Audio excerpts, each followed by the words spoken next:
무엇인가 하는 본질을 오늘 공부하고, 그리고 성경에는 어디에 나타나 있는가, 그리고 그 역사적 배경과 기원은 뭔가, 그것을 한번 짚어보고, 그럼 다신교의 차별성, 차이점, 그거는 어디에 있는 것인가?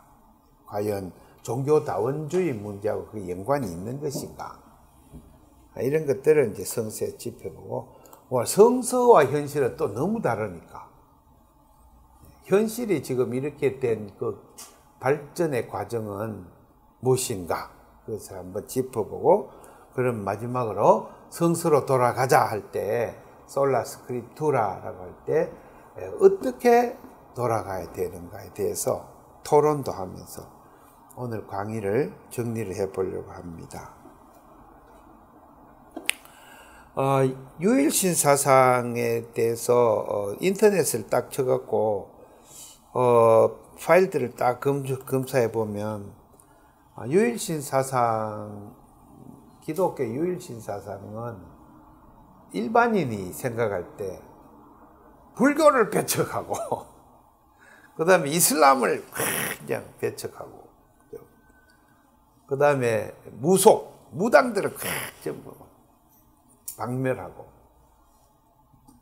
그 다음에 저 아프리카 원시림에 사는 원시종 그것들 전부 다 귀신 섬기는 걸 다 박멸시키는 그런 걸로 이해하는 사람이 꽤 많아요.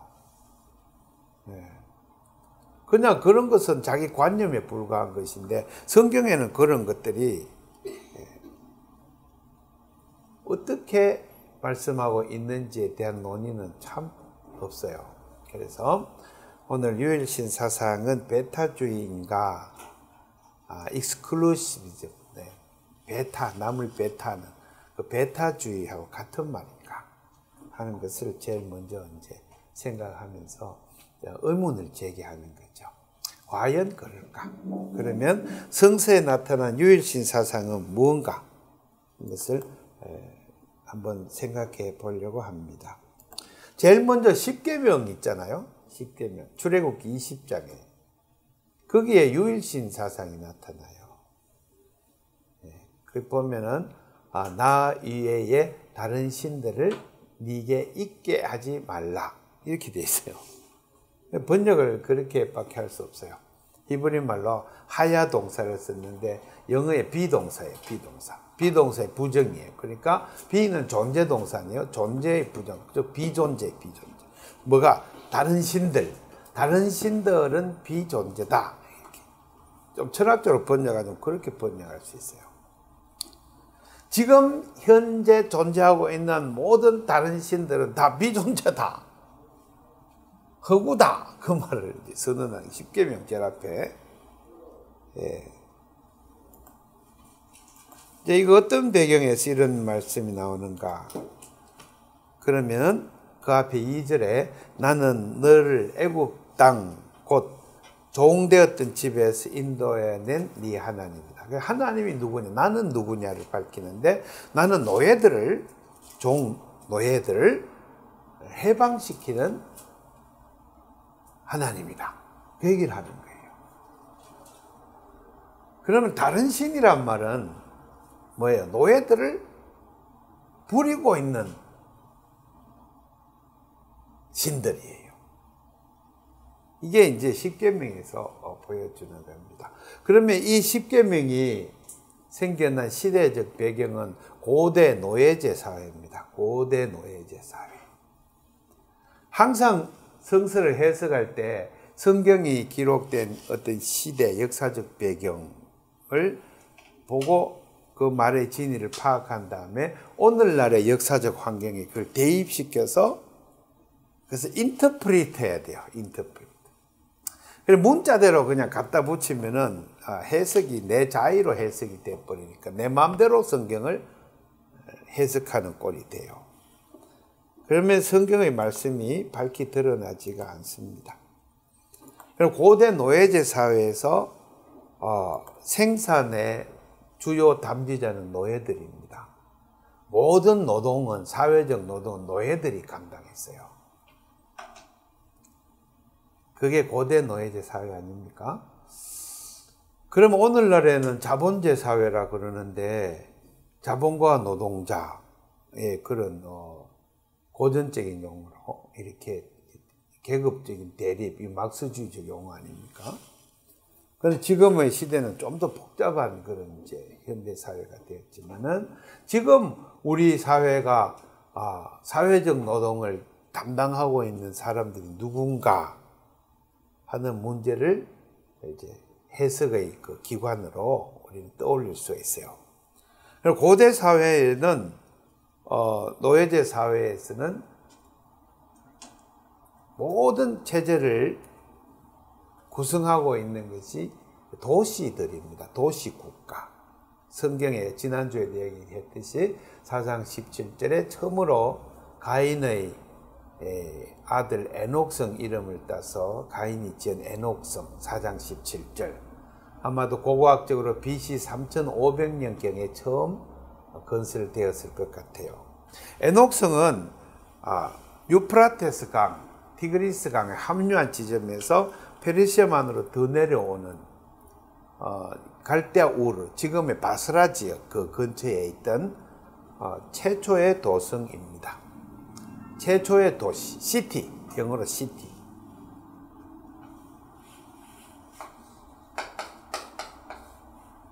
시티, 지난번에도 봤죠. 라틴어로 뭡니까? 시비스 또는 시비타스. 그럼 헬라어로 폴리스.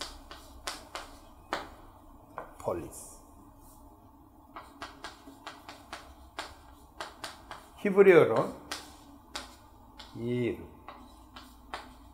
이게 Y식으로 발음해야 돼요. 그러니까 위르라고 위르.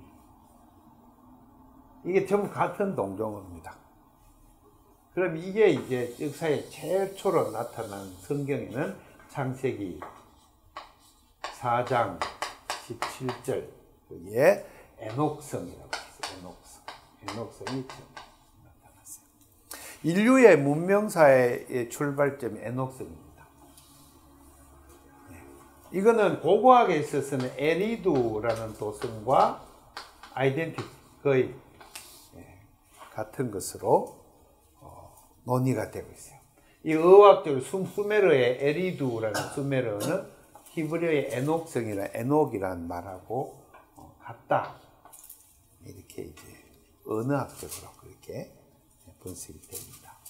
그러면 에리두 고고학의 에리두 도성이 언제쯤 세워졌을까? 고고학 발굴지를 통해서 탄소 연대를 측정해서 나온 결과가 BC 3500년 내지 3000년 이 사이에 이제 최초의 시티가 인류의 문화사에서 생겨나는 거예요. 그럼 그 이전에는 뭐예요? 그 이전에는 시티가 없어요. 그럼 뭐예요? 부락. 쌀이울을 쳐놓고 옹기종이 시족들이 모여 살고 또 부족들이 모여 살고 강가에다 이렇게 있기도 하고 산 밑에 있기도 하고. 그러면 이것은 무슨 특징을 갖고 있습니까? 이것은 건축적으로 높은 지역에 이런 모양의 성곽을 교촌해 카슬 형태를 갖고 있죠.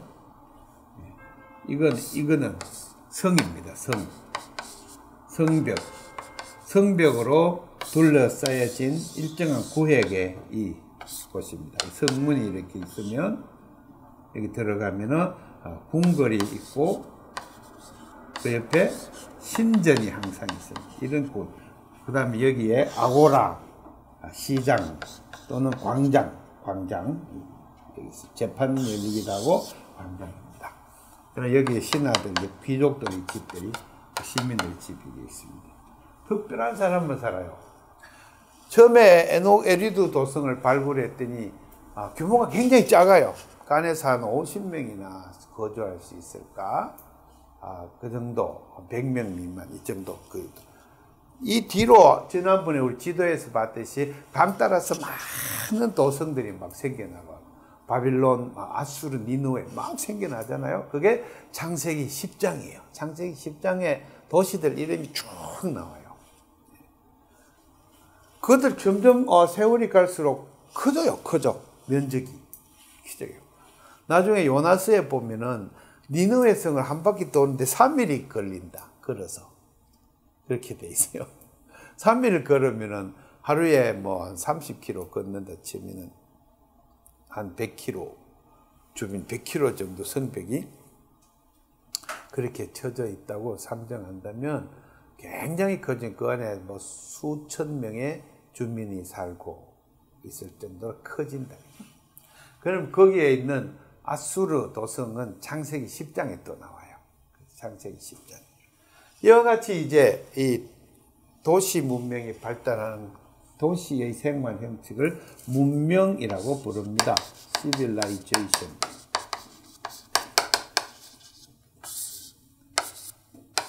그러면 첫째로 이 성벽이란 건축 기술을 발명해서 이 축성을 하는데 돌을 캐와야 되는데 채석장이요. 채석장을 운영해야 돼요. 석재를 만들어야 돼요. 그 노예 노동입니다. 노예 노동. 그 다음에 광산을 운영해야 돼요.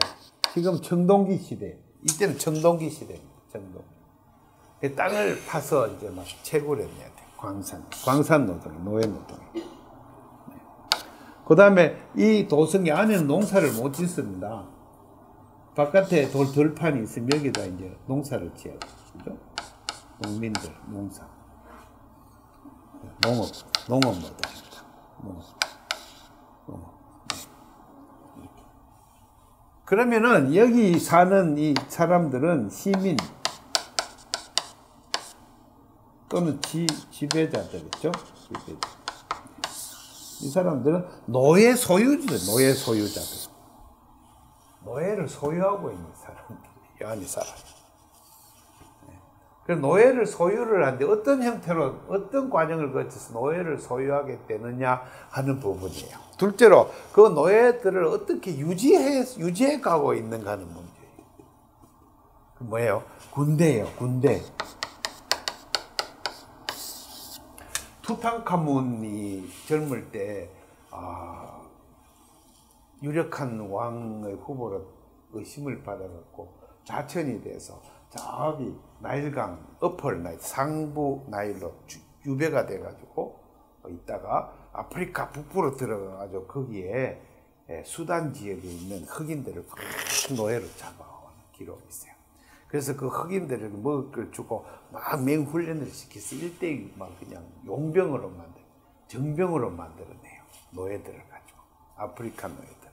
이 정병들을 데리고 이제 애굽을 갖다 통일해 파라오가 된 다음에 이 정병들을 또 앞세워 갖고 가나안, 팔레스타인을 정복하고 저기 히타이트 제국까지 막 쳐들어가는 이야기가 이집트 역사에 나와요. 그럼 이 경우는 이제 군대의 노예들.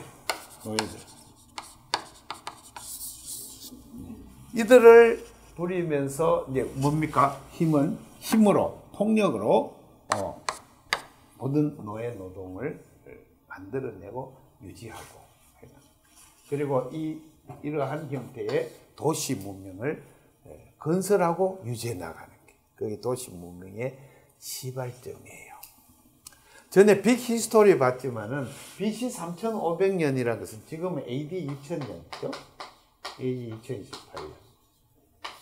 그러면은 이 도시 창건의 역사가 5500년. 창세기 4장 17절을 가리키는 겁니다. 그래서 이것 때문에 영국의 어셔 대주교가 1500년대에 계산을 해서 성경 연대를 계산해 갖고 BC 4000 몇 년에 천지창조를 시작했다. 그래서 지금까지 다 하면 이 천지창조 역사는 5000년이다. 이렇게 영국에서. 그래서 그걸 영국 기독교 성공회죠. 발표를 해서 교령으로 발표를 해갖고 오늘까지도 젊은 지구론이라는 형태로 인터넷에다가 쳐보세요. 젊은 지구론 그러면 기독교인 중에 하나님 창조에서는 5500년 됐다고 막 때를 쓰고 주장하는 사람들이 있어요. 어셔주고 이 계산 방법을 따라서 예수님으로 족보를 막 더해가지고 아담까지 족보를 더해가지고 그렇게 이제 주장하는 사람이 있어요. 그러니까 5,500년 전에 천지가 창조됐기 때문에 무슨 빅뱅이 뭐 1억 138억 전이라든가 뭐 지구의 그 형성이 45억 년 전이라든가 인류가 25만 년 전에 생겨났다든가 하는 모든 과학은 다 거짓말이다. 기독교. 막 이렇게 주장하는 황당한 이제 기독교 일파들이 꽤 있어요. 특히 우리 한국에 많아요. 그때는 농업혁명이 일어났다. 이 농업이 시작된 농업이 처음으로 시작된. 창세기 4장 2절에 가인은 농사를 짓는 자였더라. 가인은 농사를 짓는 자.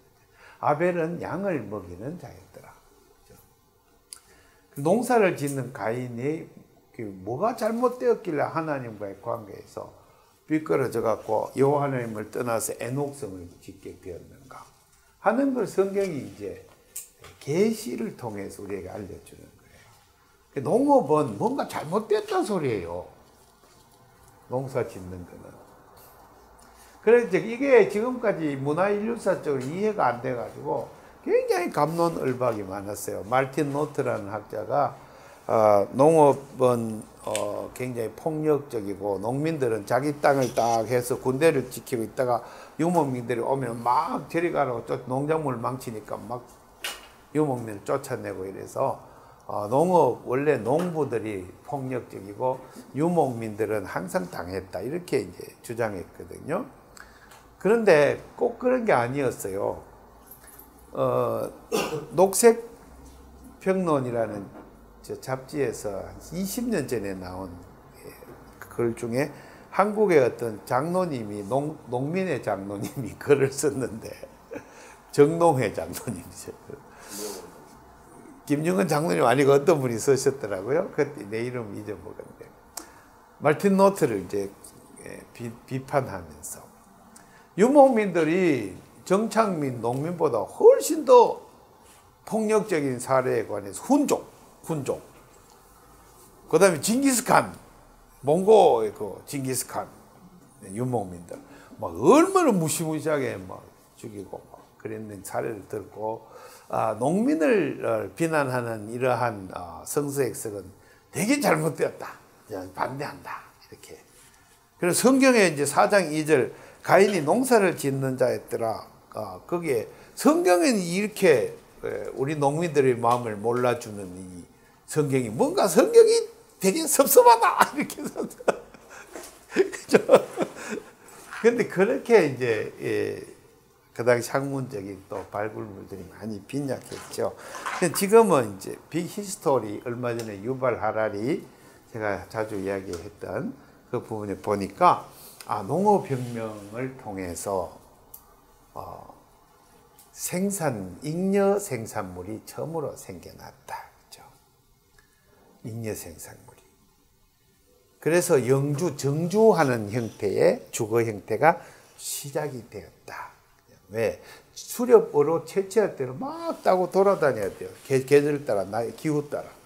그런데 이렇게 밀과 보리를 뿌리고 거기서 거두는 형태는 정주하는 마을 형태가 생겨났는데 거기에서는 생산량이 정적되면서 잉여 농산물이 처음으로 생겨나고 그 잉여 농산물에 대한 경쟁으로 인해서 힘센 자가 잉여 농산물을 독점하는 현상이 생겨났다. 이렇게. 또 농업 노동의 기존에 있던 생활 필수품을 얻기 위해서 일하는 노동의 형태, 전혀 다른 노동의 형태가 생기게 나서 단순 동작 반복 노동이 생겨났죠. 그전에는 나무에 올라갔다고 막 땅에도 기어다니고 물속에도 막 들어가고 하던 이런 총체적인 근육을 사용하는 그런 게 아니고 매 뿌리고 그다음에 매 반복 동작을 계속해요. 땅을 계속 따야 되고 이렇게 반복 동작. 이걸로 인해서 일정한 근육들이 자꾸 그 내장 기관의 활성화가 자꾸 쭈그려서 일하면서 이 내장이 병이 많이 생겨서 질병이 이제 창궐하기 시작했다. 농업. 지금까지 농업에 대한 이해는 생산량의 정대로 인간의 진보에 관한 아주 결정적인 획기적인 발견물로서 예찬을 거듭해 왔는데, 지금은 이 농업혁명으로 인해서 인류의 삶의 방식에 큰 악한 나쁜 영향이 생겨났다고 이제 평가를 그렇게 하고 있는 거예요. 그러면 BC 만년경입니다. 빙하기가 끝나고 이제 만년, 천년이 아니라 만년. 어디에서? 터키 그 지방에서. 터키 지금 이라크하고 터키 그 중간 지역에 거기서 이 농업이 최초로 발상했다. 그죠? 그런데 너무 이제 재미있는 현상은 종교와 관련해서 지금까지의 소위 농업혁명 이전의 종교는 타부, 금기 또는 애니미즘, 여러 가지 이제 무속 샤만, 주술 등등의 부족, 시족에 대한 하나의 그 생태적인 그런 하나의 역할로서의 종교가 원시 종교라는 이름으로 우리 규정이 돼요. 지금까지 우리가 알고 있는 종교에 대한 이해는 고급 종교, 진화된 고급 종교와 원시 종교는 천박하고 고급 종교는 아주 고매하고 발달된 것이라고 보는 이런 생각도 이제 다 내려놔 뒤집어져야 돼요. 과연 회교, 이슬람교와 유교와 불교와 기독교가 아주 고급 종교이고 고도로 발달된 종교고, 저기 원시 파푸아 뉴기니아나 아프리카에 있는 그런 종교는 전부 무식하고 아주 미신을 타파해야 될 그런 것인가에 관한 부분은 퀘스천 마크.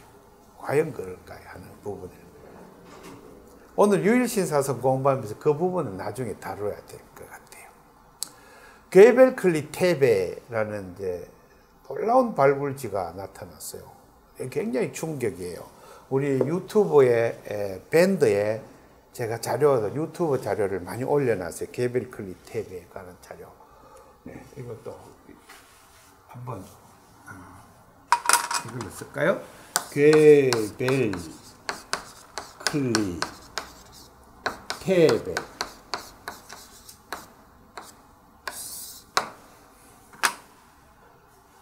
발굴을 했는데 계속 내려가는 거예요. 돌기둥이 막 있는 돌기, 15m 막 내려가가지고 그게 바닥에 있는 거예요. 그래 돌기둥이 하나만 있는 게 아니라 둘, 셋, 넷 막 계속 나타나게 돌기둥을 또 이렇게 흙을 털어보니까 거기다 동물 형상을 막 새겨놨는데, 우리 저 괴벨클리 테베 사진을 우리 성사학당 인문학 밴드의 그 표지 그림으로 올려놨어요. 지금 이거 보면은 나올 밴드. 아니 이 큰 돌을 누가 어디서 어떻게 옮겨왔는가부터 이제 문제시되는 거예요. 그럼 무슨 목적으로 여기다 옮겨놨는가? 일정한 기하학적인 이런 거 배치를 해놨어요. 그럼 이건 무한대 쓰는 건가 하는 것은 일단은 결론이 신전이다. 이게 신전. 그럼 신전에서 뭐 했느냐? 동물 제사를 드렸구나. 여기서 뼈들이 발견이 되고 하는 걸로 봐서. 그럼 누가 했을까? 제사장들이. 그러면 그 시기를 측정해보면 거의 농업혁명 시기에 거의 비슷한 시기에 괴벨클리 테베가 터키 지역에 거기 그 소위 농업혁명 발상지 근처에 발굴이 된 거예요. 그러면은 이제부터 이제 복잡한 얘기가 이제 진행이 돼요. 그럼 초기에 있는 이 정착하는 사람이 있는가를 찾기 위해서 막 고고학 발굴을 또 계속 해들어가고 있어요. 정착촌의 형태가 있는지, 그 주거 형태가 없어요. 정착의 어떤 마을이 형성됐던가 뭐 이런 불악이 형성된 흔적이 없는 거예요. 그러면 뚝 떨어진 지역에 어떤 정착 영주지가 있으면 뚝 떨어진 지역의 외딴 곳에 이러한 신전을 건설했구나 하는 걸 추정할 수가 있죠. 그러면 이것은 소위 말해서 지금까지 수렵 어로를 채취 행동을 하던 그 유랑하던 때에 그런 신전은 아니에요. 그 신전이 있을 수가 없어요. 옛날 빙하 시대 때는 이제 라스코 동굴의 벽화, 또 알타미라 동굴의 벽화, 지금 스페인, 프랑스 지역에 동굴이 많이 발견되잖아요. 막 몇백 개 발견된대요. 그 안에 벽화들이 쫙 그려져 있는 거예요. 그걸 추정해 보면은 주로 8만 5천 년 전, 또 6만 5천 년 전 이렇게 구석기 시대, 빙하기라 얼음이 막 50m씩 두께로 빙하가 있던 그런 시대였대요. 그때 너무 추워가지고 인류가 생존하기 위해서 동굴을 발견해가 동굴 속으로 지하 막 50m씩 내려가는 그런 동굴에서 주거 형태로 살았는데 거기에 벽에 소들 그림, 동물들 그림 흔히 그려놓고 있어요. 지금 그게 지금 관광지. 인터넷 들어가서 라스코 동굴의 벽화 치면 쭉 나오고, 지금 서울대학교 종교철학과 교수인 배철현 교수가 그거에 대한 자기가 그 찍어 와가지고 유튜브에서 강연을 많이 하고 다녀요. 종교의 기원이라고 보는 거예요. 종교. 그러면 그 배철현 교수는 뭐라고 보느냐면, 종교는 처음부터 콘템플라치오, 동굴에 살면서 콘템플라치오에 생겼다. 그 뭐냐? 묵상, 기도, 묵상과 기도에서 생겨났다. 이렇게 이제 해석을 해요. 저는 이제 거기에 동의할 수가 없어요. 그것은 굉장히 유신론적인 해석이다. 그죠? 실제로 물질적 기초가 무엇이 있을까를 더 생각해 봐야 된다고 하는 게 제 입장이에요. 소들을 그려놓고 그것을 이제 종교적 형태로 어떤 시족, 즉 20명 내지 30명 정도 규모가 사는 동굴이에요. 30명의 내 아들, 내 딸들 또는 형제들이 모여서 이렇게 생존을 위해서 살아가는 그런 호모 사피엔스의 삶의 형태를 우리가 거기서 볼 수가 있어요. 네, 이들의 종교가 이제 신전 형태가 아닌 생활의 주거에서 나타나는 거고, 이 게벨클리는 이제 만 년쯤에 가서 농업혁명이 일어날 때, 그때는 정주를 생각하는 신전 형태가 이제 생겨났어요. 굉장히 큰 돌을 옮겨왔어요. 그러면 이것을 운영하는 주체는 누구였느냐? 제사장들이 이 게벨클리라고 하는 이런 형태의 신전을 만들어내고 운영했을 것이다. 그러면 제사장들은 누구냐? 농사를 지어서 잉여 농산물을 갖고 오게 하는 장본인들이에요. 재정일치 사회를 만들어내는 사람들이에요. 권력을 잡아요. 권력을. 이 제사장들이. 그래서 제사장한테 와가지고 빌고, 제사장한테 와서 제물을 바치고, 제사장을 통해서 신과 교류하는 이런 형태의 독점적인 형태의 종교가 생겨났다. 게벨클리. 그렇게 보여져요. 그래서 이제 내가 평가하는 것은, 이제 원시 종교의 시대가 끝나고 농업혁명을 통해서 제도적 종교가 싹이 났구나. 그죠? 제도 종교. 어떤 집단적 군락을 이제 시족 사회 형태에는 50명 또 100명 이런 규모의 언어적인 한계를 통해서 군락이 이루어졌다면, 이제 농업혁명을 통해서 언어가 더 체계가 발달하면서 종교가 신화적인 형태로 띄고 이야기를 만들어내면서 이데올로기를 형성해 나가는, 공동의 관념을 형성해 나가면서 천명 단위의 커뮤니티를 가능하게 하고 2,000명 단위의 커뮤니티가 가능해지면서 땅을 개간하는 그 힘든 작업을 대규모의 농업, 노동자들을 끌어다가 땅을 개간하게 만드는 강제 노역이 시작이 되었다. 이렇게 보는 거죠. 그래서 저는 이제 농업혁명과 더불어 인류사회 최초로 집단적인 폭력이 권력의 형태로 등장을 하고 그 폭력을 가진 자가 생산물을 독점하고 그 다음에 그 생산물을 가지고 더 폭력을 정대해 나가고 그 다음에 들판에 밀림 속에 막 돌아다니는 인간들을 쇠사슬로 밧줄로 꽁꽁 묶고 와가지고 농업 생산에 계속 더 투여에 들어가서 대규모의 집단적인 노동 농지를 형성해 나고 경영을 하고 했다 하는 것을 짐작할 수가 있습니다. 그 다음에 우리가 최근에 르네 지라르의 현대 철학을 통해서 알 수 있듯이 공동체를 유지하기 위해서 필요한 희생제의, 제일 처음에 인신제사를 드렸어요.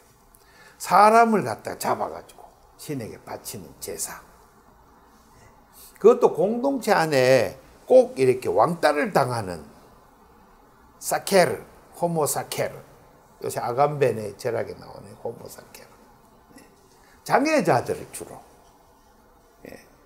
분리시켜갖고 일정 구에 가둬놓고 있다가 공동체 내에서 무언가 분란이 생기고 150명이 넘으면은 공동체는 어떠한 이데올로기적인 픽션이 없이는 유지하기가 불가능하대. 인간의 이 존재 형태에 있어서. 그래서 공동체 규모를 큰 데서는 하나의 균열 현상이 이제 대립하고 싸우는 이 현상이 나타나면 공동체 유지를 위해서 이 희생제물을 꺼잡아내갖고 보통 축제의 마지막 날에 마지막 순서에 이 잡는 순서가 있어요. 희생제물. 목을 따갖고 피를 갖다가 나누고 그 다음에 그 신에게 바치는 그런 제의, sacrifice 형태를 이런 종교가 처음으로 출현한 인신제사 형태. 그걸 통해서 이제 카타르시스가 이루어져. 카타르시스. 정화라고 표현하는데 그게 원래 카타르시스 그게 희생제의 구별된 제물을 가리키는 말이에요. 그래서 르네 지라르가 그걸 잘 분석했어요. 근데 그게 정일권 박사가 그 르네 지라르 밑에서 박사학위를 해와서 그것에 소개하는 책들을 근년에 많이 출판했어요. 그래서 뭐 한번 제가 그걸 많이 소개해놨어요. 밴드의 그 자료 안에. 지난주에 집에 가서 밴드 자료를 잘 찾을 수 있도록 목록을 만들어서 공지사항에 올려놨어요. 번호를 다 매겨놨어요. 그래서 찾기에서 1 누르면 1번에 쫙 나오고 그 공지사항에 목록이 다 있어요. 그래서 르네 지라르 부분은 뭐 몇 번 이렇게 돼 있으니까 그걸 쳐서 동영상을 꼭 한 번씩 들어보면 아주 깊은 이제 좋은 자료를 얻을 수 있습니다. 이와 같이 농업혁명과 더불어 종교가 하나의 전체 집단을 유지하기 위한 수단으로 생겨났는데 그들이 만들어내는 이야기, 그게 미스입니다. 미스란 게 이야기 아닙니까? 이야기. 미솔로지, 그럼 신화 체계를 가리키죠. 신들의 세계, 신들의 발생, 테오곤이라 그러죠. 신들의 발생. 이게 이제 히랍에서는 그리스 신화로 쭉 제우스와 뭐 이렇게 헬라와 관계해서 막 이런 이야기들이 있죠. 그 다음에 이제 우리 이집트로 가면은 거기에는 레 신과 호로스 신 막 등등의 신들의 체제가 막 있고요. 그 다음에 아수르 지역으로 또 수메르 지역으로 오면은 거기에 에누마 엘리시에서 보듯이 신들이 많이 나옵니다. 담수와 압수신이 있고, 그 다음에 뭐 티아맛 신도 있고, 킹구 신도 있고요, 마르둑 신도 있고 막 나와요. 이제 그 신들의 그 체계를 이제 각 문명마다 고도로 발달한 이야기들을 엮어놓은 건 미솔로지입니다. 미솔로지. 이런 이야기들이 언어가 발달과 한 것과 동시에 사람들에게 신관념을 심어주고 그래 신전을 중심으로 하는 하나의 공동의 관념 체계 네트워크를 만들고 그 사람들이 이 안에서 신전을 중심으로 생활을 하게 되는 거죠. 그럼 그 신전의 체계 하에서 노예 노동의 정당성을 부여해요. 노예 노동의 정당성. 이 노예 노동의 정당성을 부여하는 주체가 신전이에요. 신전. 그래서 고대에는 재정일치 사회에서는 이 제사장이 왕이에요. 제사장이 왕. 권력과 종교가 분리가 안 됐을 때. 이것을 이제 그러면 이 성이 하나뿐이냐는 거예요. A 성이 있고 B 성이 있고 C 성이 C 성들이 우 생겨나는데 모든 도성들마다 자기 신을 갖고 있어요. 예레미야 선지자가 한탄하는 것은 유대 땅에도 모든 도시들마다 신들을 갖고 있구나. 한탄하고. 왜 한탄할까요? 이 도성들의 갈등이 생길 때는 권력의 균형이 깨어질 때는 도성들끼리 전쟁을 계속 전쟁을 하게. 여기 있는 영웅들은 지배자들 영웅들이에요. 성경에 있는 네필림들. 이 영웅들이 왕들이 되고 제사장들이 또 왕들이 되고 이 권력의 싸움은 첫째 영토 싸움. 영토 싸움은 뭡니까? 토지 빼앗기. 그러면 거기에 농산물이 내가 전라도 김제 땅을 다 잡아먹으면 전라도 김제 땅에 생산되는 모든 건 다 내 거. 그러면 엄청난 양의 재화를 내가 획득하게 되는 거죠. 견훤이 나와서 막 돌아다니 백제를 막 그냥 다 먹었어. 그래서 견훤이 뭐 엄청나게 부자가 된 거죠. 고대 사회에. 그러면은 거기에 속한 노예 노동을 정당성을 부여하기 위해서 종교적인 신전을 반드시 옆에다가 건설을 했다고 했다. 그럼 그게 도시들마다 다 신들이 달라요. 나중에 미솔로지가 더 정교하게 발달하면서 아폴로 신을 섬기는 도시 또는 에베소 도성 같은 신약 성경에 보면은 거기에 여신을 섬기 전쟁의 여신을 섬겨요. 그 신 이름 뭐더라? 에베소 도성의 신. 내가 맨날 하면서 자꾸 잊어먹어. 아르테미스, 아데미오, 위대한 아데미오, 아르테미스. 그래가지고 도성들마다 있는 이 신들의 발달은 이 농업혁명이 만년 동안 지속되면서 아까 말한 에리드 도성이, 이 도성이 생겨난 3500년부터 이제 생겨나면서 이 도시들이 서로 싸우면서 도시들의 투쟁에 의해서 전쟁이죠. 전쟁을 통해서 통합이 돼가는 거예요. 통합. 이게 뭡니까? 제국이라고 제국. 5대 제국이라는 게 고대 사회의 메소포타미아 문명, 지중해 문명권의 명멸에 갔던 문명이 5대 제국입니다. 5대 제국. 이집트 제국, 그 다음에 수메르 쪽에 있는 바빌로니아 제국, 그 다음에 수메르의 북단에 있는 아시리아 제국, 그 다음에 그리스 로마 지역, 헬라 지역에서 그리스 지역에 나타난 그리스 제국, 아리스토텔레스가 거기 플라톤 등등의 학문을 기반으로 해서 알렉산더 대왕이 쫙 전 지중해 정복했죠. 그리고 그 뒤에 또 로마가 동점해 와가지고 로마 제국이 또 형성이 돼요. 5대 제국이고 모든 폴리스들의 통합이요, 또 폴리스들의 식민지에 세워나가는 도시를 세워요. 우리 혁신도시 세우듯이. 거기다가 이렇게 고객을 정해놓고 있으면 이제 사람들이 모였던 거죠. 그 다음에 생산 현장에 노예들을, 그럼 노예들을 획득하는 방식이 뭐냐? 1. 전쟁. 전쟁을 통해서 노동력을 확충해 가는 거예요. 근데 광주 도성이 쳐들어와가 전주성을 잡아먹으면 우리 전주시에 있는 60만이 다 이제 노예로 끌려간 거죠. 그럼 졸제 60만 명의 노동 돈 안 주고 월급 안 주고 부려먹는 노동자 60만 명 끌고 가면 부자 될까요? 가난해질까요? 대부분 부자 되지. 뭐 월급 안 주고 매 부려먹어.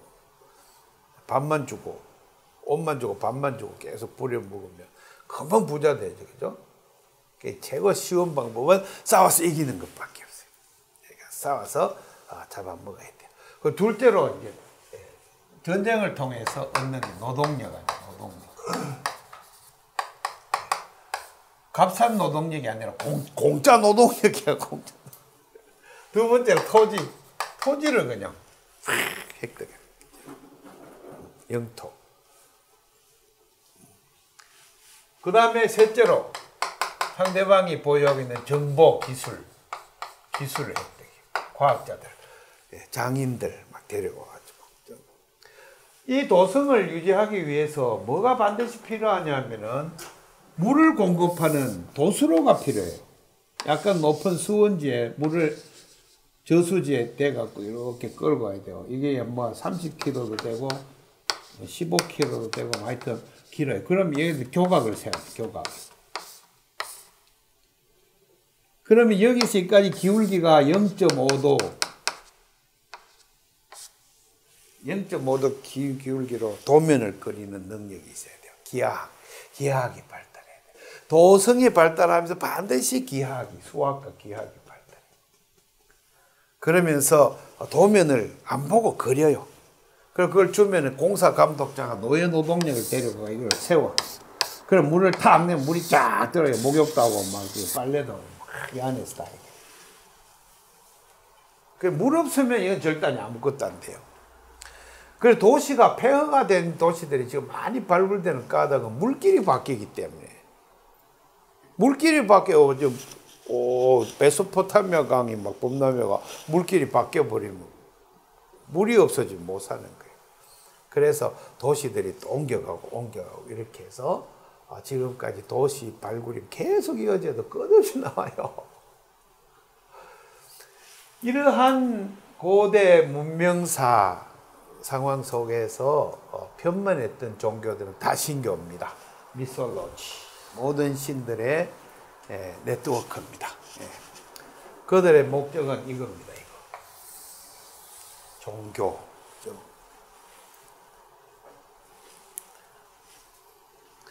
이제 성서는 지난주에도 공부했지만은 주전 500년 어간에 성경이 저술되기 시작했다. 그 말씀을 드린 거는 그때 비로소 유일신이라고 하는 새로운 사상 체계를 확립하기 시작했다. 그죠? 바빌론 시대입니다. 바빌로니아 시대. 그리고 5대 제국을 분석하자면은 애국 제국에서 종살이 즉 노예 생활을 하던 자들을 이끌어낸 해방시킨 그분이 곧 여호와다. 그분은 한 분뿐이니 다른 신들 나실론 제기를 인정하지 마라. 그러면은 놀랍게도 모든 도시들마다 상징물로 내세우고 있는 신들을 인정하지 마라. 그 소리는 고대 노예제 사회의 전체 체제 자체에 대한 부정의 함의가 있어요. 아까 전쟁으로 인해서 이루어진 모든 영웅들과 강자들의 이런 모든 행태에 대한 부정을 함의하고 있어요. 유일신 사상은. 그래서 유일신의 신앙은 아까 십계명의 출애굽기 20장 2절 3절에서 나오는데 4절에 뭐라고 되어 있냐면은 폐쇄를 만들지 마라 이렇게 되어 있어요. 히브리 말로 폐쇄. 폐쇄이 뭐냐? 번역을 어떻게 했냐면 새긴 우상이라고 이렇게 번역했어요. 이거는 한 단어인데 이 두 단어로 번역을 해서 조금 불편해요. 왜냐면 번역하기 어려워요. 페셀이라는 것은 이제 명상이 되면 이렇게 페셀이 되는데 이게 동사형은 원래 팥살이에요. 팥살. 팥살은 뭐냐 하면은 어떤 물건을 조삭하다, 쪼개다, 깎다, 뭐 이런 개념이에요. 동사가. 그 어떤 물건을 깎아서 만든 제품이 폐셀이에요. 그러면은 이 폐셀은 뭐냐? 첫째, 돌을 깎아서 돌 깎아서 만든, 아까 말한 채석장에서 나오는 제품이에요.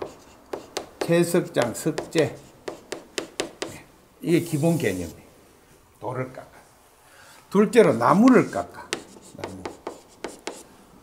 나무를 깎아서 만든다. 뭐예요? 이게 삼판 노동이 전제되어 있어요. 흉악한 노동 중에 하나가 삼판 노동이에요. 일제 때 우리 조선 노동자를 끌고 가갖고 저기 백두산 저 너무 막 나름대로 나무를 산에 갖고 막 벼가 그걸 막 끌고 내려와가지고 뗏목으로 뛰어보내는데 많은 사람이 죽어가지고 삼판 노동, 무시무시한 노동이에요. 산판 노동의 노예 노동, 채석장 노동의 노예 노동. 그래서 이 폐쇄를 만들지 마라고 하는 말 배경에는 도시 문명이, 아까 이야기한 도시 문명의 지배자들이 폭력으로 생산하는 모든 생산 체제에 대한 강한 안티테제가 들어있어요. 그래서 이게 이제 20장 4절의 우상검령에 있는 말씀의 본질입니다. 그 다음에 두 번째로 출애굽기 20장의 22절 이하의 말씀이 계약법이라고 그럽니다. 계약법. 이거는 십계명이라고 그러고, 이 계약법에 보면은 제일 앞에 22절에서 26절까지 이게 제단법이라고 부르는 문단입니다. 이 제단법에 보면은 여호와 하나님이 좋아하는 제단은 흙으로 만들어 좋아한다고 되어 있어요. 흙. 돌을 만들면 안 돼. 제단이. 이렇게 되어 있어요. 흙토단, 흙으로 단을 쌓아라. 그래야 내가 좋아한다. 그런데 만약에 돌짝밭밖에 없는 흙이 없는 데 가서 제단을 쌓으려면 할 수 없이 돌로 쌓게 되거든. 자연석으로 쌓아야 돼 있어요. 자연석. 깎으면 안 돼. 폐쇄를 만들면 안 돼. 네모 장병으로 깎으면 안 돼. 그냥 있는 돌에 이렇게 슬기슬기 쌓아서 거기서 이제 번제물을 드려. 이렇게 돼 있어요. 세 번째로 하나님이 싫어하는 게 청계예요. 청계. 계단 놓지 마라 이렇게 돼 있어요. 그런데 우리가 고대 제국의 그 신전에 있는 제단을 보면은 지구랏 지상 15m까지 계단을 청계를 쫙 나갔고 더 높은 데다가 번제를 드리는데 왕이 제사장과 그 위에 올라가고 다 드린다. 그죠? 지금 지구랏들 많이 발굴되고 있죠. 피라미드 그것도 하나의 신전 형태예요. 투탕카문의 또 뭐 룩소르 신전 등등의 신전 다 돌로 깎아가지고 계단을 막 만들어 놓고 그죠? 그럼 제단이 다 깎은 돌로 만들어요. 그런데 이 하나님의 계약법 십계명에 대한 하나의 이거는 헌법이고 이거는 일반 법률이라고 생각합니다. 법률. 그래서 이제 상론에 들어가서 흙제단을 하나님은 좋아하는데 자연석으로 쌓고 거기에다가 청계를 놓지 말고 자연석으로 쌓되 제일 조심해야 되는 까지트라고 히브리 말로 까지틱은 절대로 쓰면 안 된다고 되어 있어요. 이거 뭐라고 번역되면 다듬은 돌 이렇게 번역해서 다듬은 돌. 하나님은 제단을 썼는데 다듬은 돌을 쓰면 안 돼. 다듬은 돌은 이 채석장에서 나와. 그래서 이러한 노예 노동에 대한 이 금지의 사상이 어디로까지 가느냐면은 출애굽기 21장 1절에서 7절. 이게 계약법에 이제 총론이 있은 다음에 이 강론으로 들어가 제일 앞에 금지하는 게 노예 해방을 규정해요. 6년 부려 먹거든 반드시 7년째는 놔줘라. 노예제 폐지를 이 노예제 폐지. 이게 이제 하나님의 유일신 선언이 있은 다음에 한 말이에요. 그러면 고대 모든 신들은 노예 노동에 기반해 있는 신전에 동안돼 있다 소리예요. 유일신 신앙은 이러한 모든 신전을 타파하는 그 의미예요.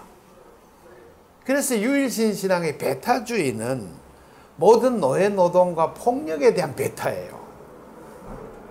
부정부패에 대한 배타, 거짓말에 대한 배타. 이 유일신 신앙. 누가 만들었어요? 노예들이 만들어요. 노예들이. 무슨 노예들이? 히브리 노예들이. 하나님의 계시, 모세의 계시에 의해서 하나님이 주신 법이에요. 이것이 유일신시 사상의 본질입니다.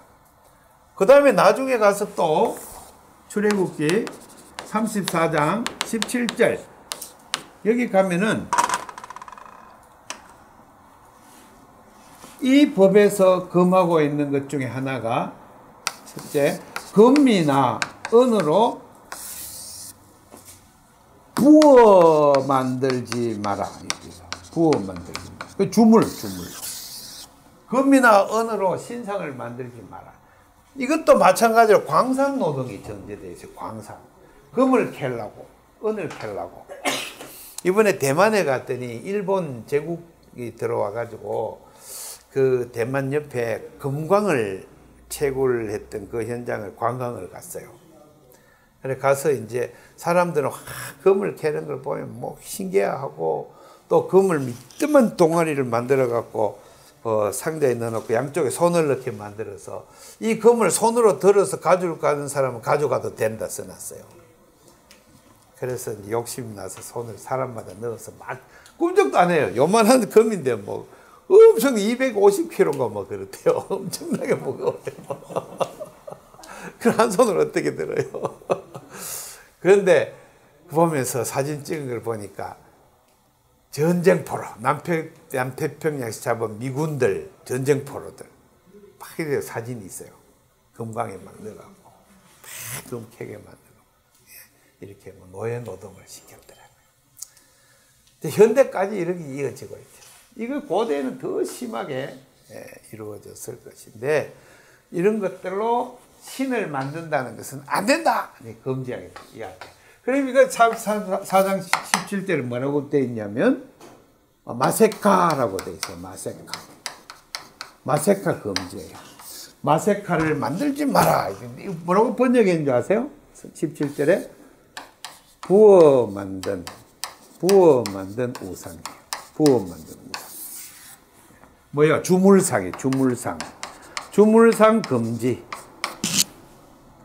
그럼 출애굽기 32장에 보면은 백성이 우상을 만들 때 금송아지 상을 만들었어요.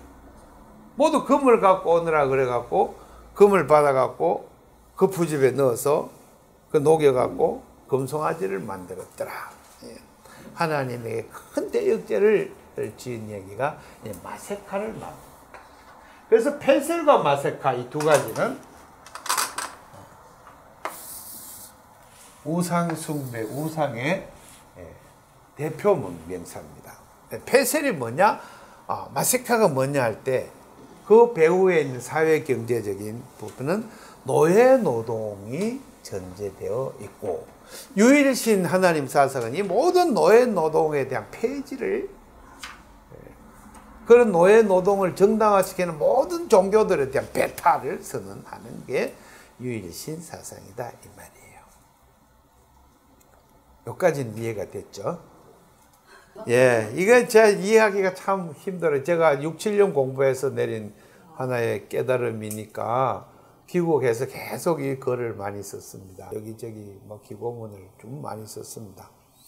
여기에 종교개혁의 핵심이 있기 때문에 기독교 예수 그리스도의 십자가 이해도 이 부분이 이해가 안 되면 전혀 그 십자가의 의미를 이해할 수 없기 때문에 그래서 이 부분에서 일단락하고 이제 10분, 15분 쉬었다가 대화도 좀 하고 물도 마시고 2부를 또 들어가서 하도록 하겠습니다.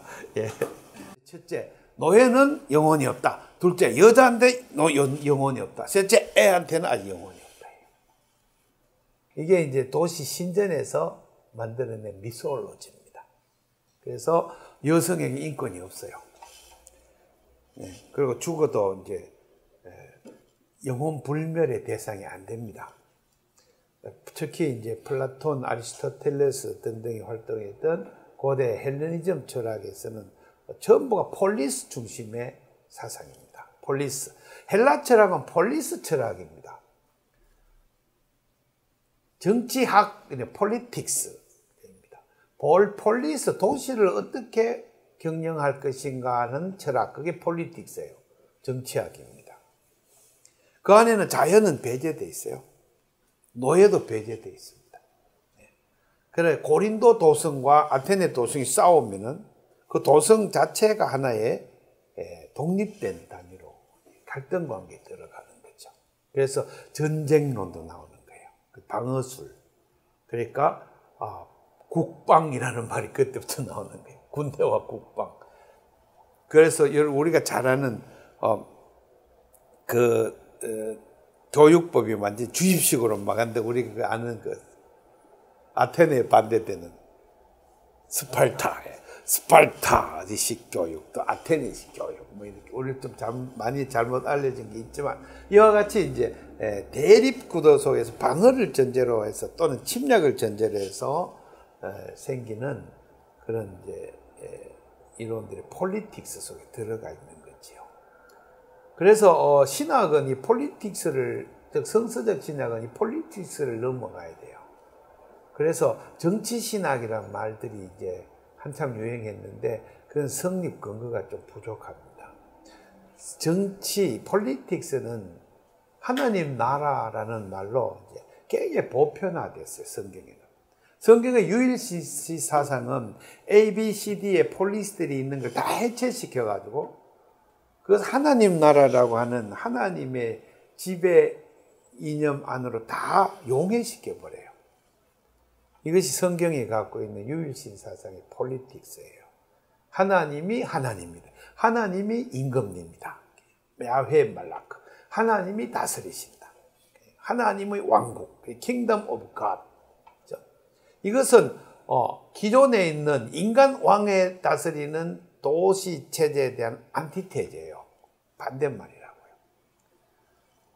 그러면은 폴리스라는 게 뭡니까? 폴리스라는 것은 도시국가인데 우리 번역을 도시국가라고 하죠. 폴리스, 도시국가. 이게 국가의 초기 형태죠. 국가.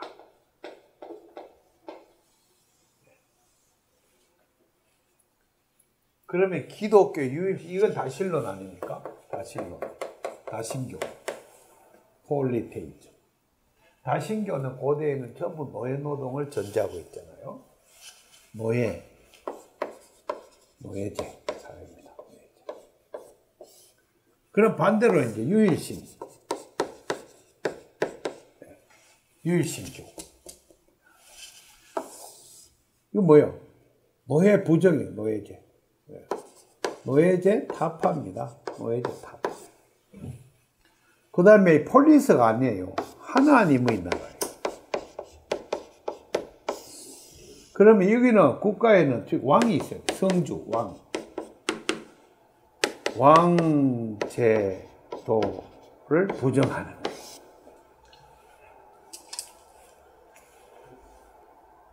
왕국 부정이에요. 그게 성경에는 사사기를 나타내요. 사사기. 이스라엘은 12지파의 동맹체에 의한 언약에 의해서 사사들은 판관이라고 공동 번역에 봅니다. 하나님의 법을 가지고 소송 사건이 났을 때 판단해 내주는 법에 따라 사는, 그런 체계예요. 성경은 이런 체계는 매우 불완전하죠. 항상 이 왕국 체제의 효율성에 뒤떨어지고, 효율이 뒤떨어져. 능률도 뒤떨어져. 일사불란한 군대 체제도 안 돼. 항상 민주적 합의를 해야 되니까 늦어. 그래서 매일 공격을 받으면 속절없이 무너져. 그런데 하나님께서 다시 사사를 불러일으켜서 또 물리쳐요. 물리쳤다가 또 당했다가 이 계속 반복되는 그것을 견디지 못하는 사람들이 나타나요. 이런 체제를 견디지 못하는 사람들. 성경에 보면. 누구요? 백성의 장로들이에요. 뭘까요? 이분들? 유력자들이에요. 유력자들. 재산을 가지기 시작한 사람들. 집을 잘 짓고 큰 집을 가지고 사는 사람들. 재산이요? 토지재산. 토지재산. 뭐요? 아까 농업혁명에 일어났던 부의 불균형 상태가 이루어지고 있는 사사기 시대. 이분들은 이런 체제를 더 이상 견딜 수 없어요. 그래서 왕을 세워주세요. 사무엘한테 왕을 세워주세요. 3상 8장.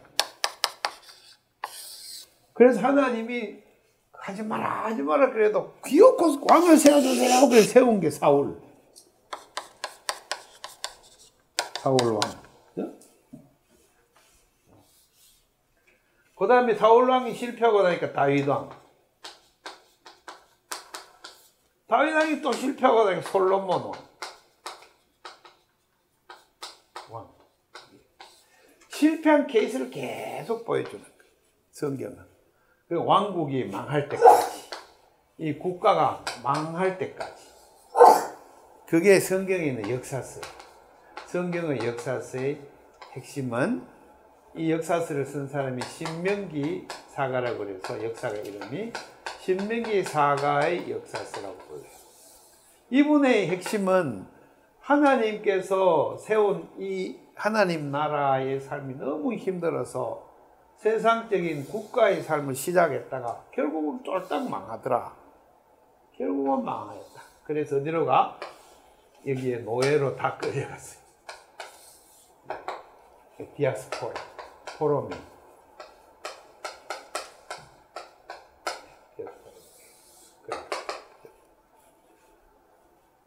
이게 이제 성경이 보여주는 역사예요. 그러면 유일신 신앙의 고백은 신명기 6장 4절에 이게 가장 핵심이라고 학자들이 말해요.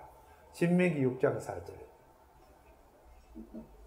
여호와는 오직 한 분뿐이시니 나밖에는 신이 없다. 이렇게 그렇죠?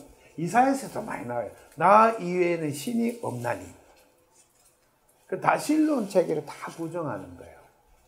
그때 이제 사용된 언어가 히브리 말로 에하드입니다. 에하드. 여기에 이제 키가 달려 있어요. 에하드. 하나. 한자로 하나. 우리말로 하나. 그죠? 옛날 우리말로 아레아트에서 한 얘기 되죠. 하나.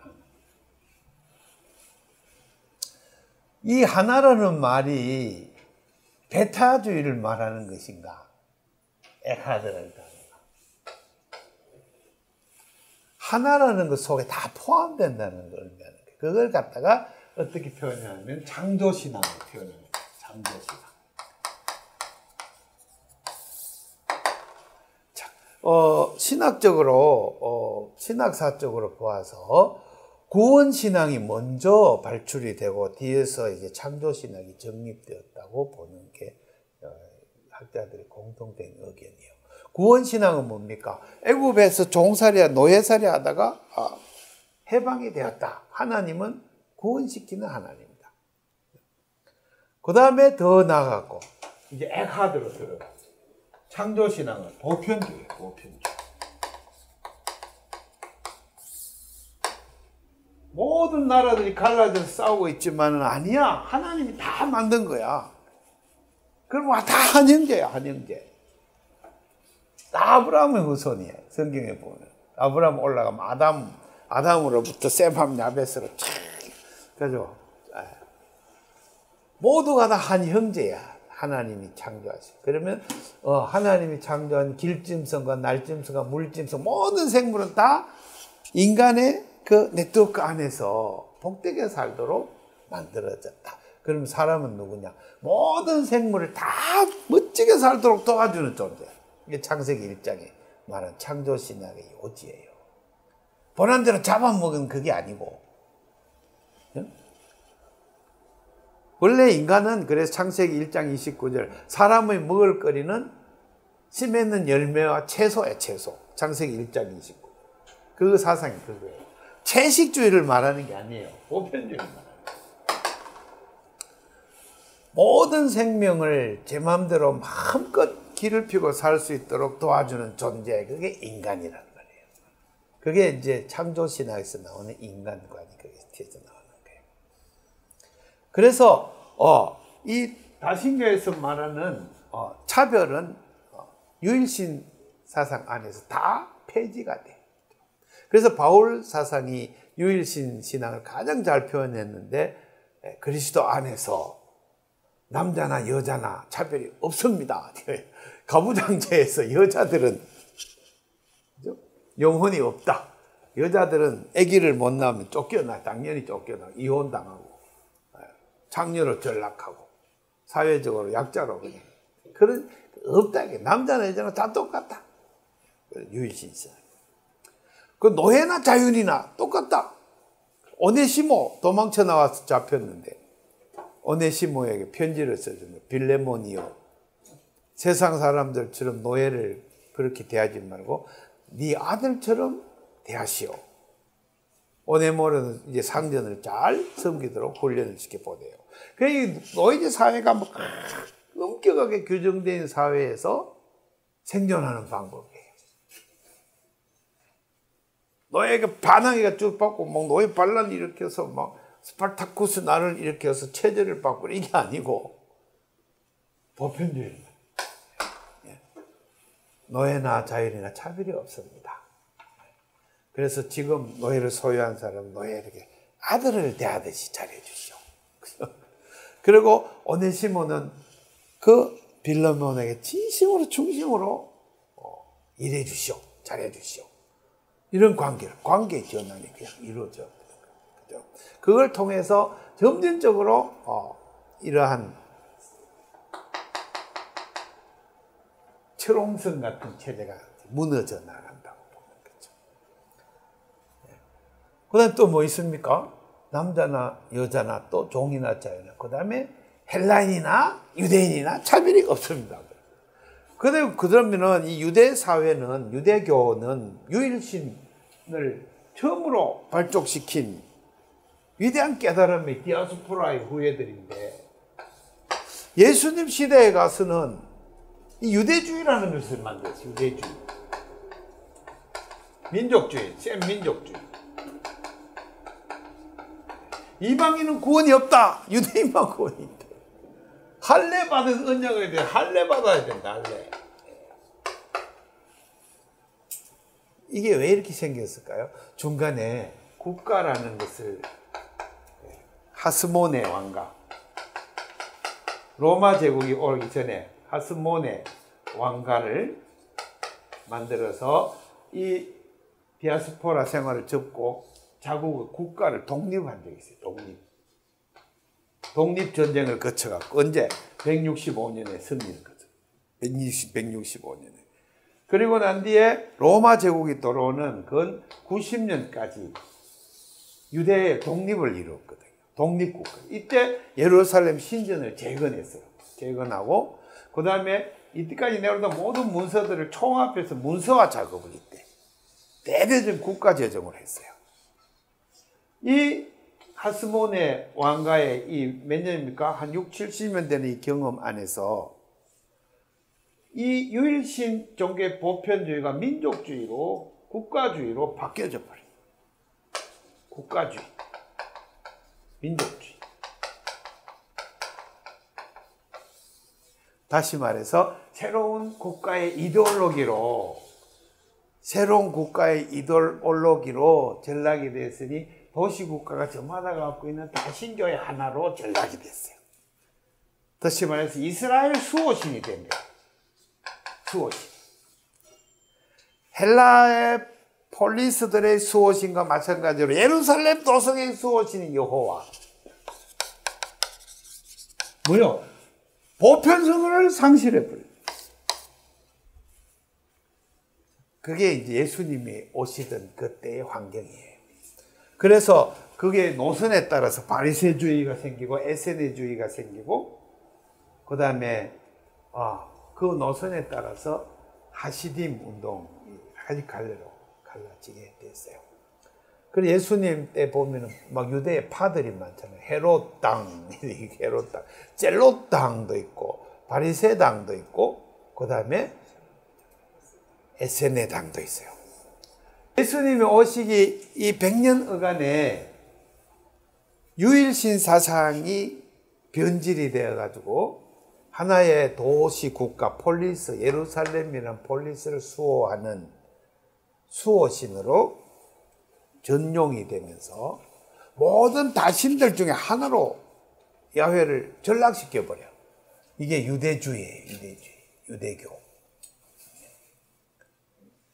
유대교의 분화에 대해서 이제 강의하려면 또 1시간 더 해야 되겠습니다만은 다음 기회로 미루기로 하고, 그리고 예수님이 와서 그토록 질책하는 내용이 뭐냐면 유일신 사상의 진정성을 복원하는 거예요. 그래서 예수님이 제일 먼저 외친 게 뭡니까? 하나님 나라가 가까웠다. 하나님 나라를 선포하는 거예요. 이게 아니라는 거예요. 이게 아니에요.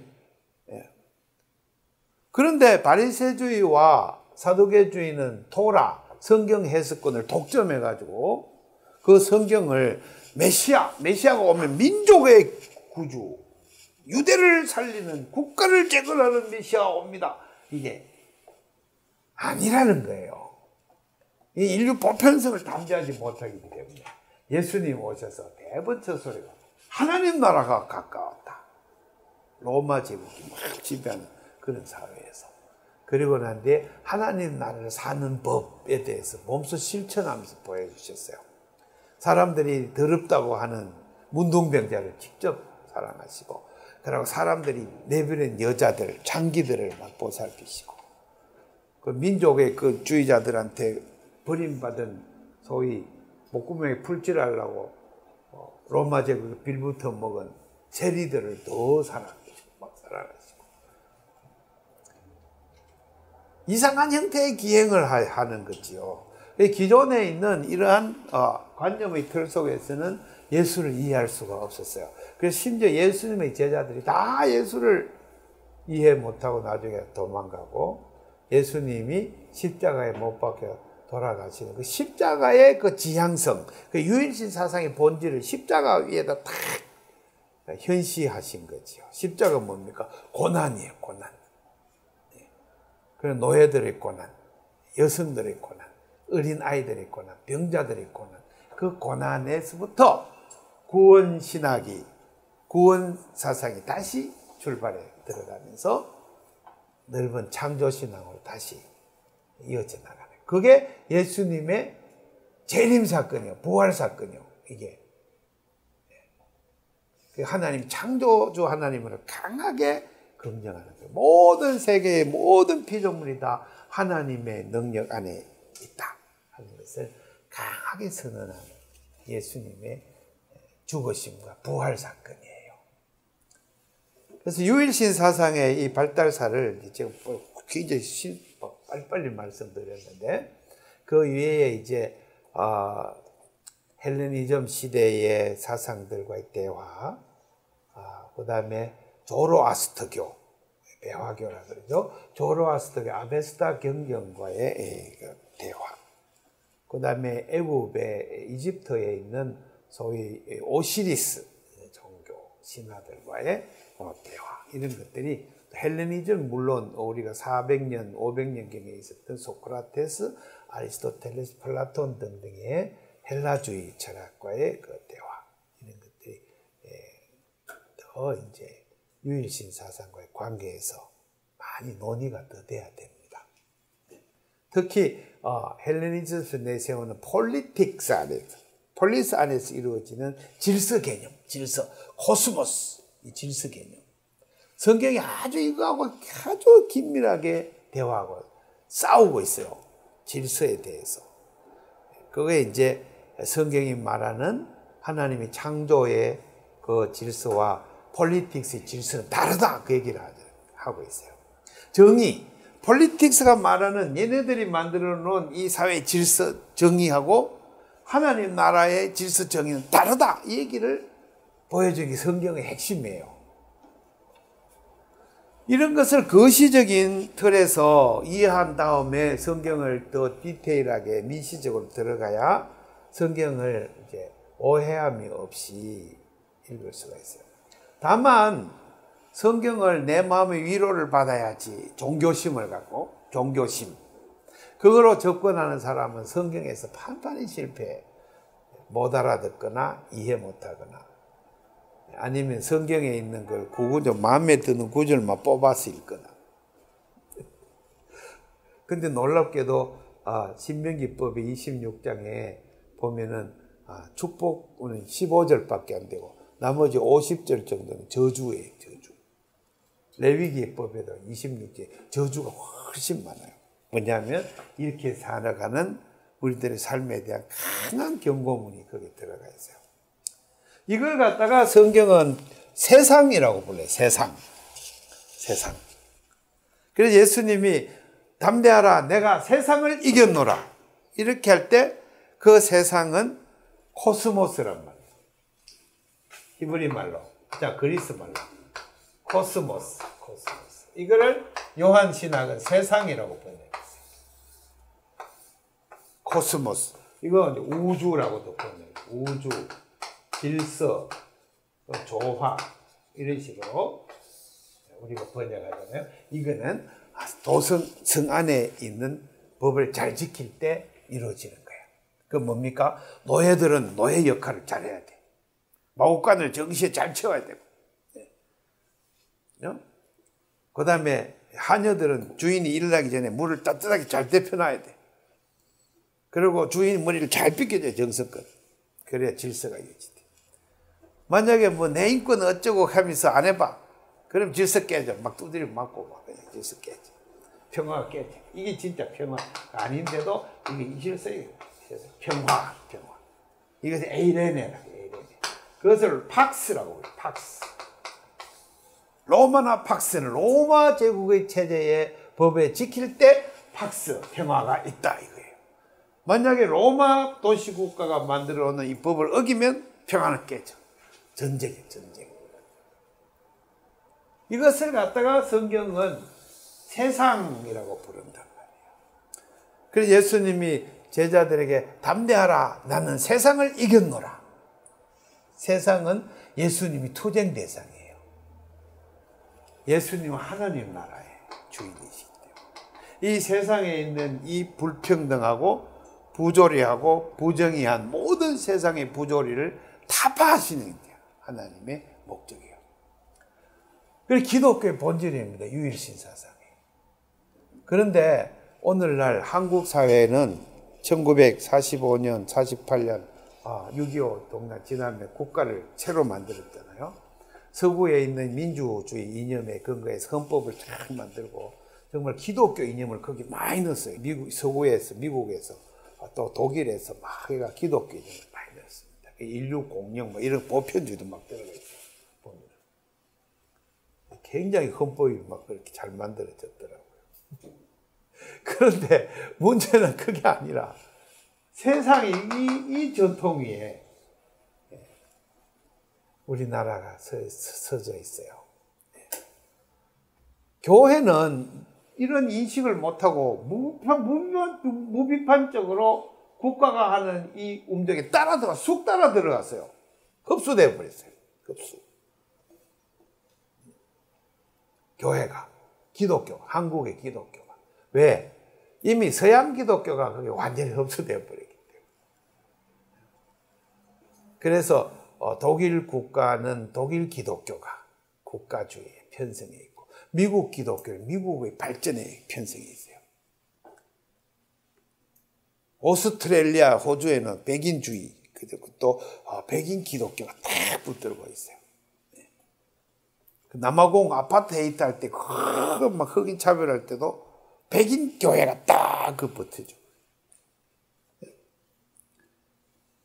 2차 대전이 났어요. 독일하고 프랑스하고 전쟁이 막 붙어 히틀러 막 쳐들어와요. 그 독일 교회는 히틀러 지지를 하고 막 프랑스 기독교는 막 프랑스에 저항을 막 기독교끼리 이거 뭐 국가주의 때문에 하나 될 수가 없어요. 네. 이게 이제 보편성을 완전히 상실해버린 역사 속에서 기독교의 모습. 이게 한국에 들어와서 한국에. 그러나 기독교의 일각에서는 그 반대하는 사람들이죠.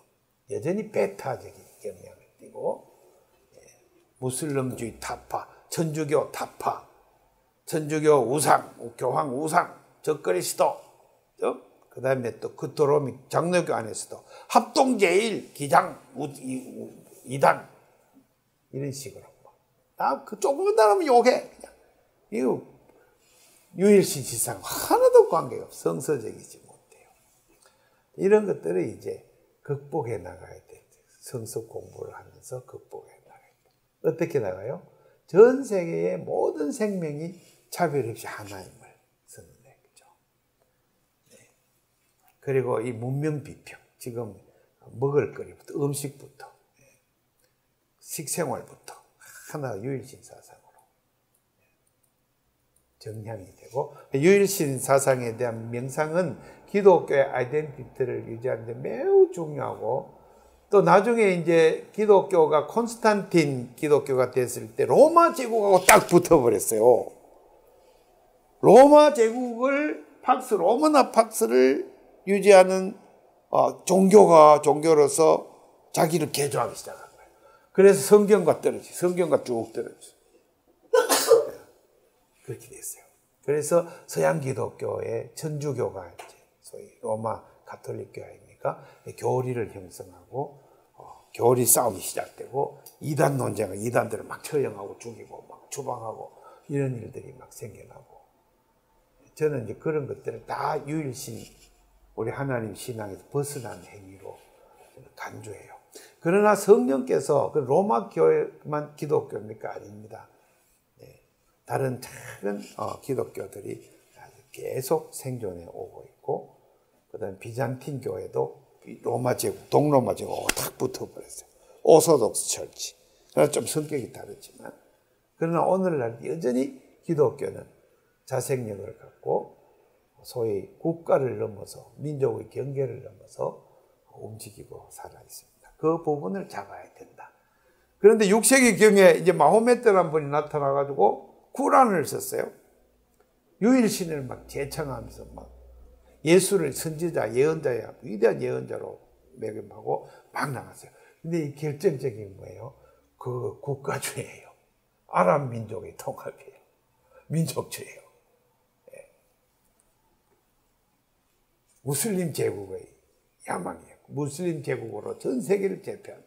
이게 전부 원래 가졌던 성경이 말하는 유일신 사상을 곡해한 결과물이 거기 튀어나온 거예요. 그리고 고등종교, 그 다 이데올로기예요. 거짓말이에요. 고등종교는 언제나 국가적 폭력에 함께해서 대량 학살에 동조했어요. 고등종교가. 그래서 고등종교는 역겨워요. 위선적이고. 그래서 이 부분에 대한 냉철한 성찰이 있어야 우리가 우상숭배 기독교에 더 이상 머물지 아니하고 진정한 하나님의 유일신 신앙으로 거듭나고 참된 신앙을, 성서적 신앙을 확보해서 갈 수 있습니다. 그 길은 뭡니까? 첫째, 어떠한 종교적 틀도 갇히지 말고 평등, 자유, 인권, 그 다음에 지금 우리 한계 안에 있는 민주, 그렇죠? 서로 사랑하는 길, 그것밖에는 길이 없다. 그게 진짜 성서의 유일신 사상이다. 그 외에 다른 건 다 배제하는 베타주의. 강한 베타주의 뭡니까? 우상숭배 베타. 철저하게 베타, 우상숭배를 베타해야 된다. 그죠? 그 다음에 거짓말하는 거 베타해야 되죠. 폭력을 베타해야 돼요. 철저하게. 이것이 기독교 유일사상의 본질이고, 여기서부터 이제 고난이 생긴다겠죠. 그리고 고난이 십자가예요. 기독교 유일신 사상의 가장 본질을 표현해 주는 겁니다. 유일신 사상에 대해서 오늘 이 정도로. 김용옥 씨가 막 기독교를, 유일신 종교를 막 비난할 때 가만히 들어보면은 우리가 잘못된 기독교가 배타하는 것, 나와 좀 다른 것을 무조건 배타하는 것, 그걸 지적하더라고요. 근데 진정한 유일신 사상은 나와 다른 것들을, 저 다양성 속에 있는 일치, 그 일치함 속에 있는 다양성을 네트워크의 관계에서 다 인정하고 포용하고 들어가는 거예요. 그것이 유일신 사상의 보편성이라고 생각이 됩니다.